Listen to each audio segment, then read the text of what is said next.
Buenas tardes, tutor y compañeros del curso Física General. Mi nombre es Jaime Andrés Pimentel. Me encuentro en el programa o en la carrera de Ingeniería Electrónica. Y a continuación muestro mi documento de identidad o mi cédula de ciudadanía. Listo. Ahora voy a leer el enunciado del ejercicio 5.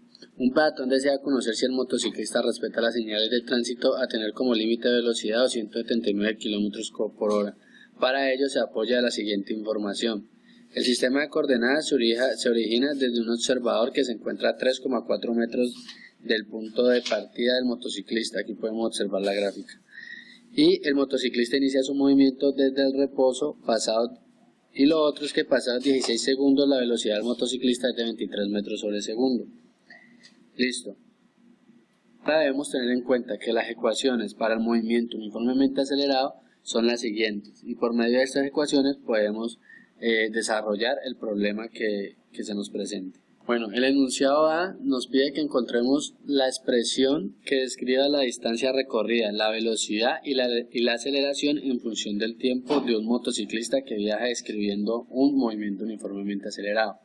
Entonces, para eso debemos tener en cuenta un aspecto que nos da el enunciado, y es que la aceleración se debe tener en cuenta que a los 16 segundos la velocidad es de 23 metros sobre segundo, la velocidad del motociclista. Entonces tenemos que tener en cuenta también que un movimiento uniformemente acelerado se caracteriza por tener una aceleración constante, y para poder expresar la distancia y la velocidad y la aceleración en función del tiempo, primero tenemos que hallar la aceleración, y la aceleración la hallamos teniendo en cuenta que a los 16 segundos la velocidad fue de 23 metros sobre segundo. Entonces la hallamos con esta fórmula y dice velocidad final menos velocidad inicial. La velocidad final es 23 metros sobre segundo. La velocidad inicial es 0 porque recordemos que el problema nos dice que el motociclista parte de reposo, dividido el tiempo que en este caso serían 16 segundos.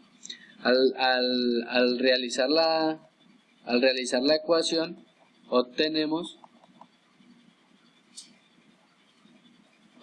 que la aceleración es igual a 1,14 metros sobre segundo cuadrado. Bueno, entonces ahora sí podemos determinar una expresión en función del tiempo. Entonces, por lo menos acá la distancia tenemos que tener en cuenta la ecuación de la distancia, que es velocidad inicial por tiempo más la aceleración por el tiempo cuadrado dividido 2.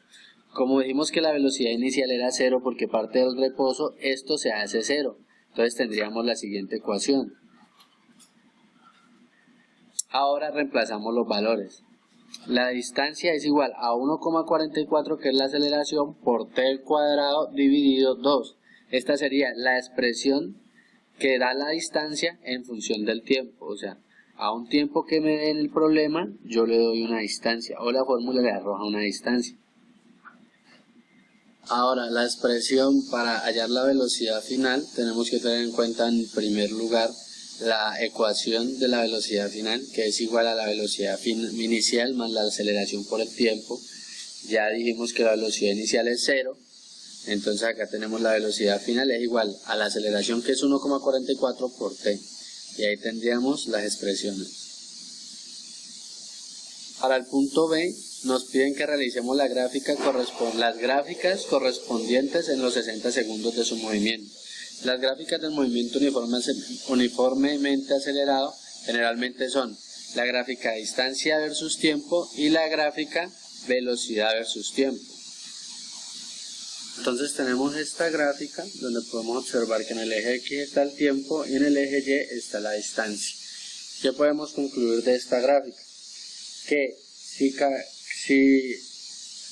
nos ponemos en algún punto de la gráfica y si calculamos la tangente de algún punto de la gráfica, nos va a dar la velocidad en donde está ese punto, la velocidad instantánea se le conoce eso. Ahora se tiene esta gráfica que es velocidad versus tiempo. Podemos observar el tiempo en el eje X, que son los primeros 60 segundos, y la velocidad en el eje Y. Entonces, de esta gráfica podemos decir que la pendiente de esta gráfica es la aceleración. Y la fórmula para calcular esa aceleración es igual al cambio en la velocidad dividido el cambio en el tiempo. Y podemos observar que siempre va a ser una línea recta con la misma pendiente en todos los puntos, y es lo que caracteriza el movimiento uniformemente acelerado, que es uniformemente acelerado cuando tiene aceleración constante, o sea que la velocidad va aumentando. Entonces ahora el punto C nos pide determinar si el motociclista cumple con el límite de velocidad. Entonces para eso pues debemos aplicar la ecuación. Entonces tenemos la ecuación de distancia que la habíamos hecho en el punto A. Esta es la ecuación en función del tiempo de distancia. Entonces nos dice que calculemos, nos dice que de acá podemos despejar el tiempo porque ya tenemos la distancia, porque el ejercicio no la da. La distancia es de 3,47, que es la distancia que está del observador al motociclista. Esa es 3,47. Entonces, como ya conocemos la distancia, ahora necesitamos hallar el tiempo. Entonces para esto hacemos el despeje y simplemente es coger este 1,44 que está multiplicando, pasarlo a dividir y este 2 que está dividiendo pasarlo a multiplicar, y como está al cuadrado sacarle una raíz a toda esa expresión.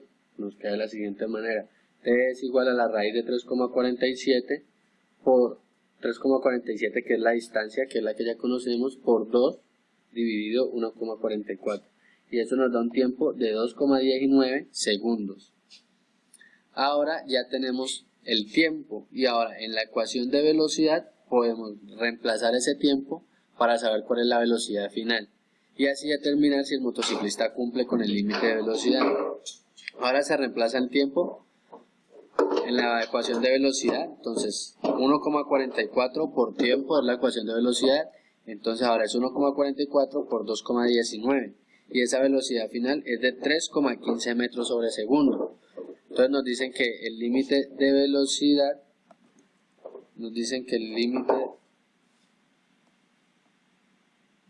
entonces el problema nos dice que el límite de velocidad es de 279 kilómetros por hora. A nosotros nos dio 315 metros sobre segundo y simplemente convertimos unidad para poder compararlas. Entonces al convertir las unidades a kilómetros por hora nos da 11,34 kilómetros sobre hora. De aquí se concluye que la motocicleta no excede los límites de velocidad. Eso es todo, muchísimas gracias y hasta la próxima.